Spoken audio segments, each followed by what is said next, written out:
Yes. All right, let's do this thing. Welcome back. I'm Tedward, and welcome back to my SAV, my suburban assault vehicle. This is my 2023 Lexus GX460.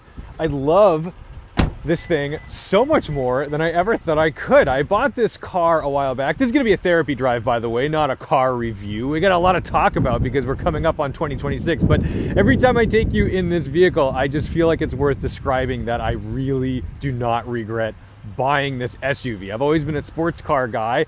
I drove a BMW E92 M3 for 6 years. Before that, I drove a 2003 Nissan 350Z for 6 years. I never thought I'd be the person who was in a 4x4, especially like a luxurious one. I thought maybe I'd go for like a vintage 4Runner, but no, this thing is just amazing, especially on New England roads because they are bad. There's potholes everywhere. It's a nightmare, and this thing holds the heck up. Now, I did originally buy this because I wanted a luxurious ride that I could do long commutes in, but I also wanted to be able to tow my cars and do some off-road camping. Well, surprise, surprise, I have not towed anything with this, and I definitely haven't really gone off-road camping, but I have used it for great day trips when I'm out cycling or beach trips where like I can lay all this down, put a ton of stuff, coolers and all kinds of good things.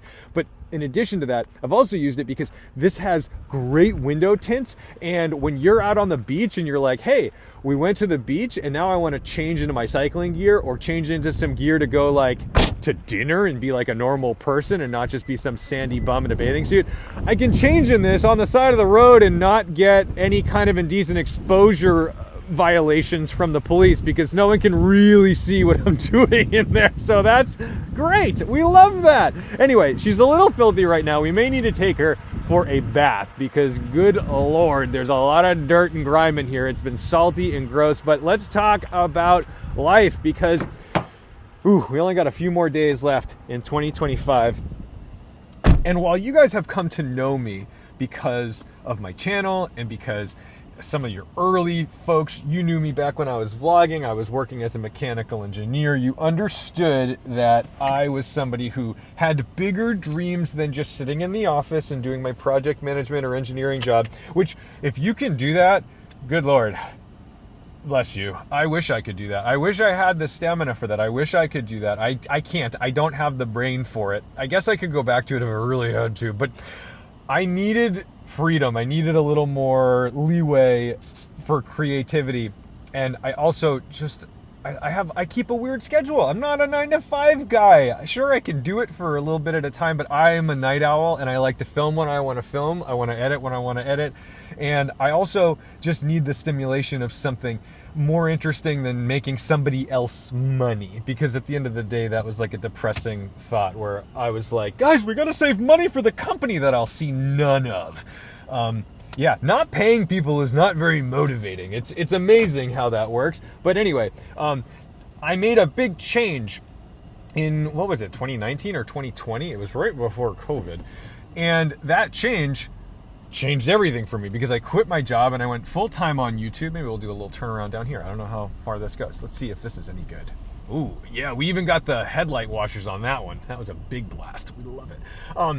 I made a big change and I quit my job and I went full-time on YouTube, which is hugely risky, but I had saved what I called my nervous breakdown fund, which enabled me to mess up for a while.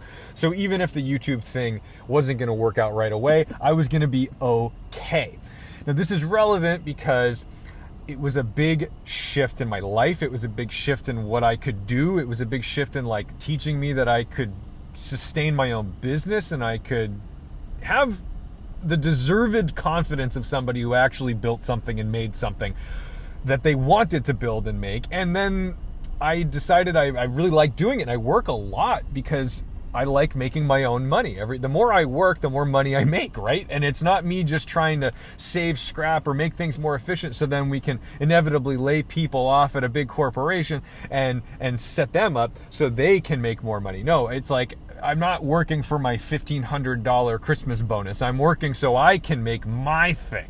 And that's a lot more motivating to me personally. I understand that's not everybody's deal. And I also understand that some people, boy, it's just, you can't give up the healthcare, you can't give up the 401k and all that good stuff. I get it. But I was in a position where it was kind of now or never. I did it. I shook it up. But, guys, that was like, the reason I'm telling you this is that was like 5 years ago. That was like 6 years ago. And like any good little engineer, boy, did I just fall into a groove. I had a formula. I stuck with it. I figured it out. And now I'm a little bored. And it's not because the cars are boring. It's not because the people are boring.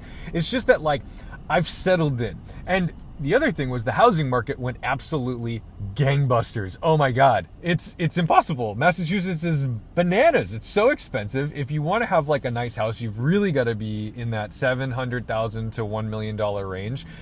And I'm just a one little dude. I'm just one guy. I don't have a partner. And boy, did I think I would by this time in my life. But no, I am not a dink. I'm not a dual income, no kids kind of fella, despite my best efforts to create that situation for myself. But it's one thing if you've got a partner and you both earn good money, because then between two people earning good money, you could have like a $400,000 combined salary that enables you to buy like a phenomenal house and not really sweat a $6,000 mortgage or something. You know, that's like great. That's two of you renting, but instead building equity in a home. Great. This is maybe turning into a little bit of a real estate course, but I really did expect that I would be able to just go off and buy my home. But then over the course of the last few years, like, homes have just gotten so crazy. It's so expensive. And I'm really proud of all my friends who have been able to go off and like buy their condos and do this and that by themselves. But like, a lot of those people are able to live lives in the city or city adjacent with one car that is either street parked or maybe no car at all. And the ones who have a car maybe just street park them or have some really sketchy little parking lot that works for them, but they're not so concerned that their negligent elderly neighbor is door dinging them every time they pull in and out, and oh, whatever, it's just a bumper anyway. I can't live like this. This is not how I can function for two reasons. One, because I grew up in the suburbs, man. I grew up in the suburbs and I'm used to having a 100-foot driveway where everything is separated and no one's near your stuff, okay? No one's pulling in and touching your cars. Two, I'm obsessive about my cars. I love my cars. I don't want them to get trashed, and it's really painful to fathom spending $700,000 on, by the way, a less than 1,000 square foot condo, probably a 700 square foot condo, and then also not really being able to park my car anywhere safe while my insurance premiums go through the roof, and then I still can't bring more than one car at a time. And although I have Garage 42 at my disposal, the best place to store your cars, Garage 42, Acton, Massachusetts. Call Josh. This place is great, but I would love it if I was able to have at least two cars in rotation in my place. And so that's where I'm like, you know, I don't know, I might be due for like a big shakeup, and I don't know what that shakeup looks like yet. I'm thinking about what that might look like. I've got some ideas. I'm not gonna voice them, but I want to at least vocalize what my frustrations are as an individual at this stage in my life, and figuring out like what to do next. Because here's the thing, I feel like what we like to do, or what I like to do, is I like to take a big risk.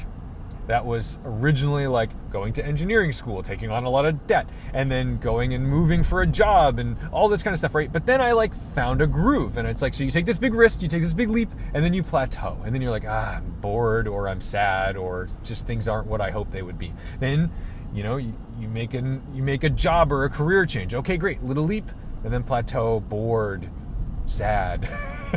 Then I quit my job altogether, and I made the biggest leap of my life in my career and my lifestyle and all this stuff. And I took a huge leap, and now I'm in this like plateau where I'm like, okay, we've stabilized, we've got something good going on. I'm really proud of what I've built, but like I need that stimulation. I need that excitement. I need that little bit of risk that's going to make me hungry again, and also want something. Because I find myself like, every time I've bought a car, it's because I really, really wanted it. And for the last couple of years, basically since I bought this, I haven't wanted anything. I haven't, like, back in the day, maybe it's just I'm aging, but I know that I used to feel like I would sell my soul, rearrange my life, and work as a barista at a Starbucks or a Dunkin' Donuts just to afford the GT3 that I thought, ooh, I think I could just make this work. Like I would really go out of my way to like do some man math to figure out how I can get a thing because I wanted it. But like lately, it's very rare that I want something, which is a sign of one of two things. One, I'm maturing and wanting things uncouth. Enjoy what you have. Or two, I'm depressed and I just don't really know it yet because it hasn't hit in a terrible way. And I think it's more number two. So that's where I'm at. That's where my headspace is. And I think 2026 is a year of a little bit of rebirth. Isn't it the year of the snake? Am I incorrect here? I think for Chinese New Year, 2026 is the year of the snake, which is you're supposed to shed all of the stuff that doesn't benefit you anymore. Get rid of the dead weight. Break off the relationships or the expenses, the silly things that are weighing you down, and start anew. Now, I'm not one of these people that's like, hey guys, let's go burn it all to the ground and blow up everything in your life. That's the thing. I do hang on to everything. I like keeping stuff. I like trying to maintain. I like fighting for, oh my God, that's where I'm going right now. Shit. That's a miserable looking parking lot. Okay, well, I gotta go to Barnes & Noble because I want to go oh no, this is horrible. What have I done? Oh no, I just wanted to get like a cheeky little book for my niece. But now I'm gonna be stuck in this. That's okay. You know what? I'm okay with it. It's okay. We're just gonna enjoy the suburban nightmare in our Lexus. This is what it's for. But I'm somebody who typically is trying to hang on to too many things at a time. And I think it's healthy in some ways, but unhealthy in others, because sometimes when you don't take any risks, you don't go anywhere. And every time I've taken a risk, we've got a Mulsanne behind us. Come on, seriously? Lovely. Look at this. Let's see if we can get this Mulsanne up next to us. This is a very unusual car for the location. Oh yes. I wish I had the Depreciation Society's Mulsanne Speed right now, because that would look pretty cool to show off to him and be like, I've got the fast one. Every time I've taken I'm so sorry, you guys. I should really just take an Adderall or something before I film these, because I get really distracted by things. But I think that's what connects me to everybody, is because you're all really distracted people who, like, this is the Toyota Heritage Edition pinstriping on a Rivian. What are we talking about? What is going on? This lady doesn't stop. God, don't you just love suburban Christmas shopping? This is hell on earth. Why do we do this? Okay, but seriously, let's pretend I just bought the Adderall. We're back on track. Everything's cool. I think that every time I have made every time I've taken a big leap, a big risk, every time I've done something that was like a little crazy or a little risky or a little, ooh, are you really going to do that? That I have benefited from that risk, that I have actually come out on top and felt better about myself, and maybe it'll buy me a Mulsanne. Will it? I don't know. I don't care. I don't need a Mulsanne. I want a Mulsanne, but I don't want to pay for the repairs. But all I'm saying is, I think like lately I'm due for something, and it may be like a sponsor deal. It may be buying the house. It may be a host of different things. It may be, but I just know that, like, when I see it, I'll know it, and I'm gonna do it, and I'm preparing myself for this situation right now. So that is my sort of 2026 value set right now, is getting ready to take advantage of a risk, because the reality is I've set my life up in such a way that really I'm not taking huge risks. Like, I'm not like betting it all on black. I'm not saying, hey guys, I've got this great crypto idea. Why don't you guys invest this with me? And then I ruin everything with those people. No. I think I need to try something.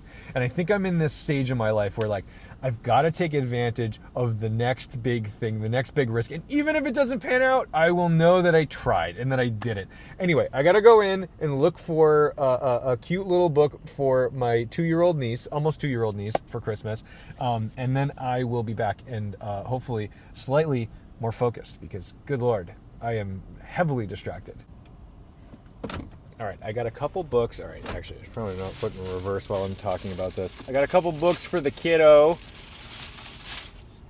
Buffalo Fluffalo. This is not sponsored, although it should be. And then this is a classic. Kid doesn't have corduroy. What kid doesn't have corduroy? So, all right. Now, I am going to go try to get this thing washed. And by get this thing washed, I literally mean I'm just going to go and blast off as much of the dirt as I can on this. Not like a proper wash, but just like a soapy, rinsey kind of wash, because I try to do that over the winter months just to get the salt off. There's not much salt on the roads right now, but good Lord, there was so much salt on the roads recently, and it was just tragic what I was putting this car through.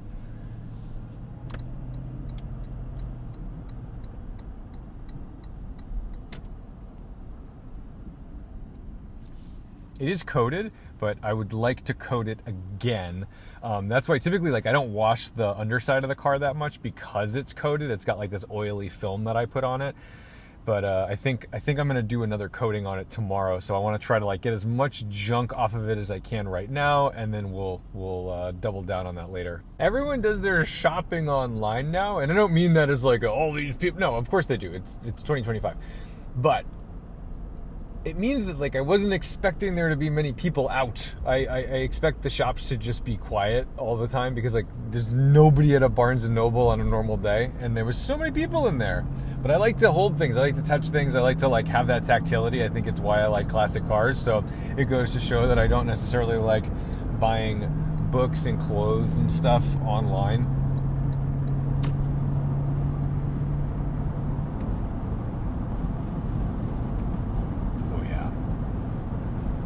The ease of being able to just throw on a normal cruise control without automatic braking or distance or any of that stuff in this car is so good. All these cars have too much technology now, and they get frustrating, and you just keep going faster every time I go faster. So you're boxing yourself in at this point. Like that's up to you. I'm trying my best. Just trying to help you out there. But new cars are getting more and more frustrating because they're like, oh, wouldn't you rather me drive it for you? I'm like, I would not like you to drive it for me. I would like to drive the car. I'm the captain. I would like to do this. What about you guys? What is your 2026 goals? I know a lot of people love to do the typical resolutions where they want to make more money, they want to get more fit, they want to lose more weight, they want to stop smoking, they want to... And by the way, are people smoking again? I swear, I see cigarettes all the time now. I think people are like, man, vaping's dangerous, so then they went back to cigarettes. Yeah, don't do either. It's not great. That's not a great habit. Very expensive and dangerous. But what do you want? I'm a big like lifestyle change person, so I typically don't make a resolution because I feel like the resolution is usually short-lived. So I'm not trying to say like, hey, I'm gonna, lose 10 pounds. So then like you go on a crash diet, but then like that doesn't last, and then you end up gaining it back and all that stuff. Like I'm more like, hey, I want to get fit. So then I'll be like, great. Well, for the foreseeable future, until I literally cannot, I will be in the gym 5 days a week. Like that's me. That's what I like to do. So I'm curious, like, how do you manage that? How is your situation? I am like a slow and steady, predictable, like do the thing super, super consistently all the time. That's what I like to do. But then because of that, sometimes I don't take the risks that I need to take, which I was talking about earlier. So I think this year my resolution is to take a couple big risks that might like alter my life a little bit, but offer new opportunities and experiences that are going to hopefully benefit me in the long run. So feel free to let me know in the comments section, what are you aiming for and what's healthy for you? What do you want to be? What do you want to be when you grow up? I'm still figuring that out. full send on the F-150.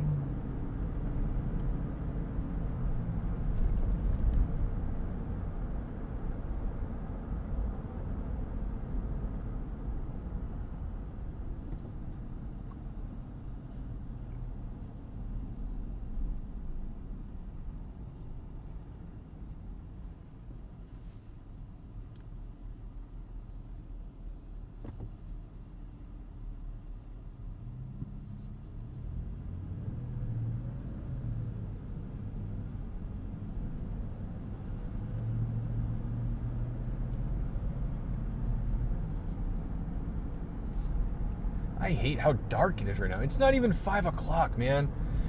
I keep finding myself like curling up in bed, putting on a little Mad Men. They just brought that back to HBO Max, so now I'm rewatching Mad Men, which is fantastic. It's just as good, if not better, than I remembered it. But I'll go to bed thinking like, oh, it's bedtime. Like my natural rhythm has said it's dark, and you need to be getting ready to go to sleep. And then I look at my clock, and it's like 5 p.m., and I'm like, okay, we haven't even had dinner yet. Like, you're not done for the day. You have things to do.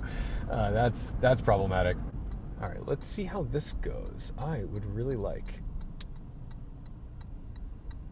to wash my car.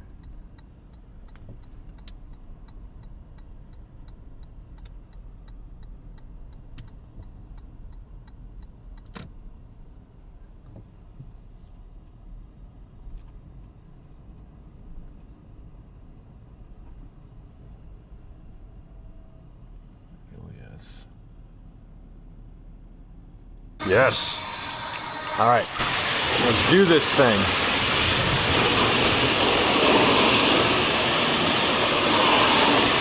I'm more concerned about what's under the car than what's on the car.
Oh, I gotta...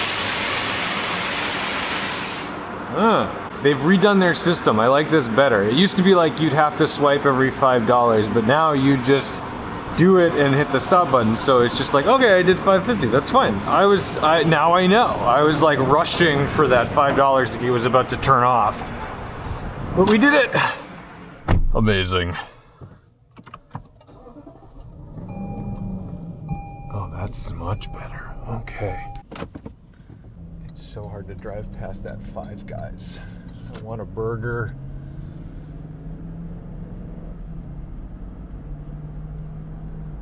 I was just watching MONYC because Larry Casilla does probably the best car wash videos out there, and he was washing Jay Ryan's Porsche, the yellow car, the yellow 997.1 Carrera S, and I love that car. I mean, I love Jay, and I miss his late wife Nicole, who was just the light of Angelist Forest. I mean, she was just the coolest. She died of MS.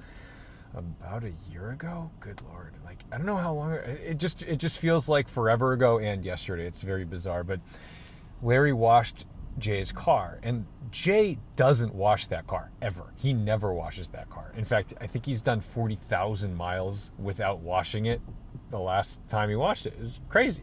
But you can kind of get away with that in California.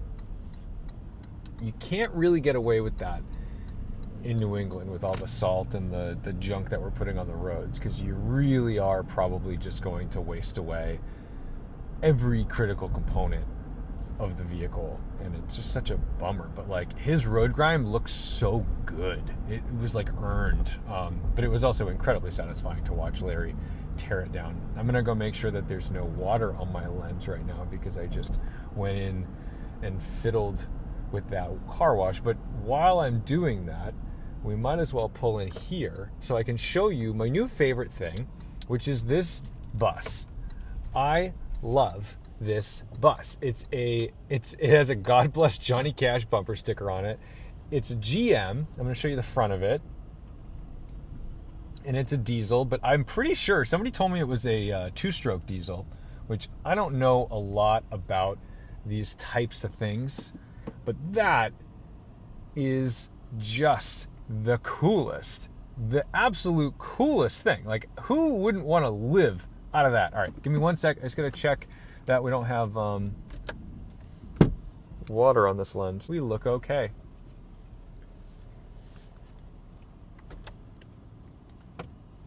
So speaking of taking massive risks, maybe buying that bus and driving around the country? Is that on the list?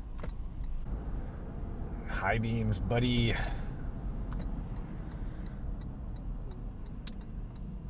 I feel bad doing that in this car, actually, because like these lights are the sun. They are very bright. Anyway, why don't we end where we started, but instead of doing it on the dirt, because I just washed this thing, we'll do it on the pavement. And I'm sorry for my ADHD. I don't actually have ADHD, so I shouldn't say that. I know that this didn't have the most cohesive message.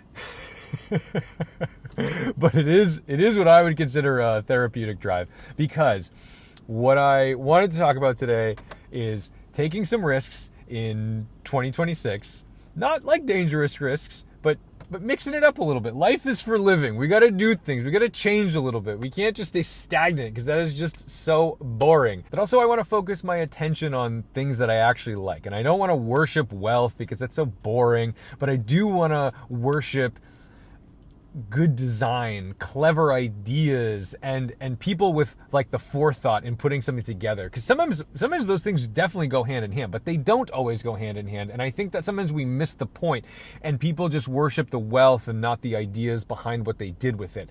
And that's like a huge mistake, because everything on Instagram and YouTube and whatever platform, it's just like, oh bro, grind it out, get that money, get paid. And then they all do the exact same thing with their money. It's boring. It's like, wow, you did steroids and got hair transplants and bought a AMG. Okay, well, all right, that's fine. That's fine. That's what made you happy, I guess. So don't be afraid to be a little different. Do the things that you would like to do. And I think that people will support whatever you're doing if you genuinely believe in those things, and if they are not goofy, dumb things. Like you're like don't join an MLM. Don't get into a crypto bro scam, because just because you believe in that, maybe your buddies aren't going to be on board. They're going to try to talk you out of it, and you should listen to them for those types of things. But if you have something that you're genuinely dead set on, that you're like, man, this is going to make me happy, I really believe in this thing, like, chase it. Because I think people are attracted to confidence, and they're attracted to ambition when it's put in the right places. So that's where we're at. I'm sure we've got a couple more left before 2025 is over, but I've had a fantastic year. We've driven some really cool stuff. But I'm really proud of what we've built here as a community, because I love that I can drive some really obscure, strange cars that have absolutely no SEO power in the YouTube search bar, and yet people find it, and they come and they love it. And like, some of them are nostalgia drives because their dad owned that Volvo or that Audi or whatever I'm driving, or Maybe it's just like, I had no idea there was a Zagato version of this. Great. Anyway, thank you guys so much for coming along with me. Keep me posted on what your plans are for 2026. If you're feeling low, if you're feeling stuck, if you're feeling down, you're not alone. I got you. Even when I'm doing this, sometimes I feel that way. But you will hit a breaking point. Everyone's breaking point's a little bit different. Some people boil before they break. Some people just need to get a tiny bit warm and they're already on to the next thing. So I'm kind of in the middle. I usually got to get close to that boiling point before I actually make a big change. But thank you guys so much for watching, liking, commenting, and subscribing. Don't forget to respect the drive, and I'll see you in the next one.